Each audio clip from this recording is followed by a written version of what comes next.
কথা বলছেন আমাকে গাল দিচ্ছে। ও ফার্সিতে বলছে ই কিস্ত মানে ये क्या है, বলছে ই কিস্ত। তো দোকানদারটা সকাল সকাল উঠেছে, আগরবাতি জ্বালাইছে, বলে প্রথম কাস্টমারটাকে ঘুরিয়ে দিলে আমার বহনি তো খারাপ হয়ে যাবে। এটা ওদের আকীদা, আমাদের আকীদা না। রোজির মালিক কে? আল্লাহ। কথা বলেন কে? আল্লাহ। চিল্লাই বলেন কে? আল্লাহ। আল্লাহ। দেনেওয়ালা কে? আল্লাহ। আল্লাহ যতটুকু চাইবে ততটুকুই আপনার নসিবে সেদিন জুটবে, কিন্তু এটা আমাদের বিশ্বাস না, ওটা বিশ্বাস কাদের? ওদের। তো বলছে যে সকালবেলা কাস্টমারটা চলে গেলে একটু খারাপ লাগবে, তো বলছে ये किस, बोले ये किस, বাংলাতে বলছে, বলে ये क्या है, বলে এটা কি। তো বলছে উত্তর যদি না দিই কাস্টমার চলে যাবে, আর উত্তর না দিতে পারলে দোকান বিক্রি হবে না, প্রথম বহনি ছাড়বো না। তো ভাবছি যে কি বলা যায়, কি বলা যায়। একবার বলছে ये किस, বলছে আরে হোক চাই না হোক, যেটা হবে ওটাই হবে। বলছে আটা আর गेहूं मिला के चक्की में पीस, বুঝলেন? ও জানা না পুরা, ও মিলাচ্ছে কথাটা শব্দটা, বলে ये किस, তো বলছে गेहूं আর আটা मिला के चक्की में पीस। তো বলছে ফার্সিতে বললো যে কটা করে, বলে আরে ভাই তুমি যতটি পারো খাও না সকালবেলা, কিন্তু ও জানে না যে আমার পকেটে টাকা নাই। খেয়ে নিয়েছে, খাবার বলছে এই মশাই টাকা দিবেন না, বলে হ্যাঁ খুশামদেদ খুশামদেদ। ও নিজের ভাষাতে বলে হ্যাঁ আনা, হ্যাঁ বলতে আছে আমি খুবই খুশি হলাম তোমাদের ব্যবহার দেখে। বলে বেটা ব্যবহার দেখেছিস খাটিয়া, যখন খাটিয়া ছেড়েছে মারলো দুদিন খাটিয়া, বলছে এটা কি ভারতের সেবা? বলছে ভারতের সেবা নাই রে বেটা, টাকা না দিলে তুই আর খাবি না। যখন গেছে নিজের দেশে, বলছে রে তুই তো ভারতে গেছিলি কেমন, বলে বলিয়েন না, ওই ভারতের একটা সিস্টেম আছে, আপনাকে খাওয়াই দেওয়ার পর লাঠি দিয়ে আপনার স্বাগত করবে। ভুল করে আপনি যাবেন না।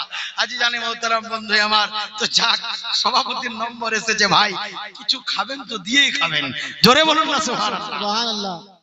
গজলটা আপনাদের আছে আমার মনে, গজলটা পড়ে বলবো, তবে একটু সভাপতি সাহেবকে আমি আহ্বান জানাচ্ছি, অনুরোধ জানাচ্ছি একটু চলে আসেন। জি বেরাদারান ইসলাম, তুঝসে দর সে সক সে है निस्बत मुझको, मेरी गर्दन पे भी है दूर का डोरा तेरा। জোরে বলুন সুবহানাল্লাহ। আর একটু মহব্বতে 786 786 90। মোহর পরাতে পরাতে মহিলাটার নাম ছিল পুরি।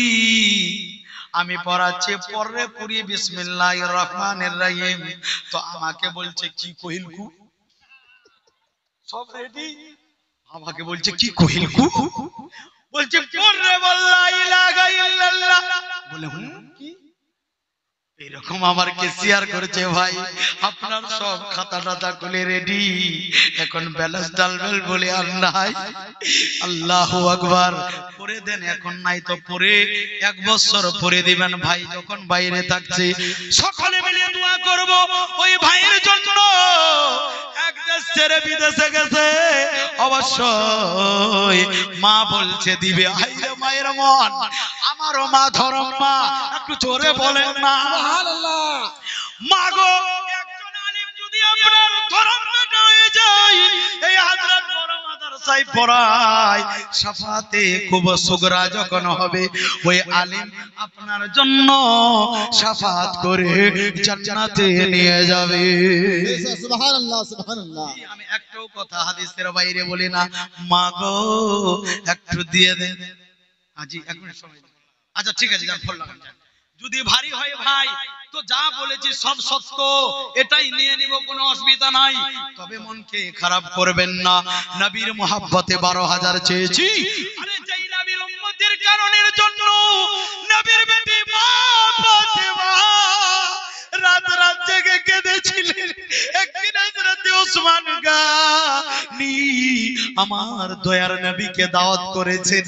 আমার ওসমানের বাড়িতে যায় গো, যত কদম দিয়ে যায় তোর মধ্যে আলীও ছিলেন। হযরতে আলী বললেন, ও গনি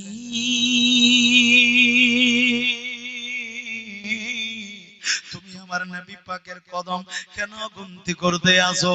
এবার হযরতে উসমান গানি বললেন, ওগো আলী, আমি এই জন্য গুনতি করতে আসি, আমার নবী পাক যত পায় মোবারক হেঁটে আমার বাড়িতে আসবে, ততটা পায়ের বিনিময়ে এক একটি করে গোলাম আজাদ করব।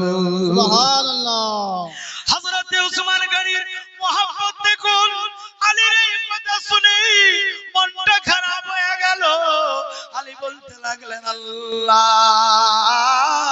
আমারও যদি ধন দৌলত হতো গো আল্লাহ, আমি অতটি করে গোলাম আজাদ করতাম। হযরতে আলী বাড়িতে আসলেন, হযরতে আম্মা ফাতেমা জিজ্ঞাসা করেন, স্বামী গো, আপনি প্রত্যেকদিন আপনি নিয়ম মতো বাড়িতে চলে আসতেন, আজকে কেন মন খারাপ করে এসেছেন? হযরতে আলী বললেন, ফাতেমা, আমি একটি আজব কাণ্ড দেখলাম। বলতে লাগলেন, কি দেখলেন? হযরতে আলী বলে, ফাতেমা, আমার নবীর দাওয়াত ছিল উসমান গনির বাড়িতে, আমরা সবাই মিলে গেছিলাম।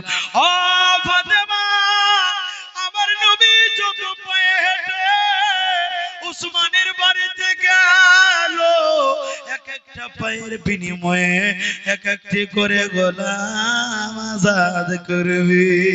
সুবহানাল্লাহ, সুবহানাল্লাহ।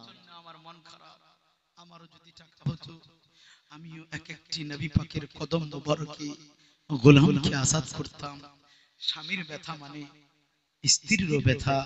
হযরতে মা ফাতেমা, সবাই ঘুমিয়ে গেছেন, আমার আম্মা ফাতেমা সেই আল্লাহর বান্দাদের সম্পর্কে আল্লাহ বলেছেন পবিত্র কোরআনে, বিসমিল্লাহির রহমানির রহিম, ওয়াল্লাযীনা ইয়াবিতুনা লিরাব্বিহিম সুজদান ওয়া কিয়ামা।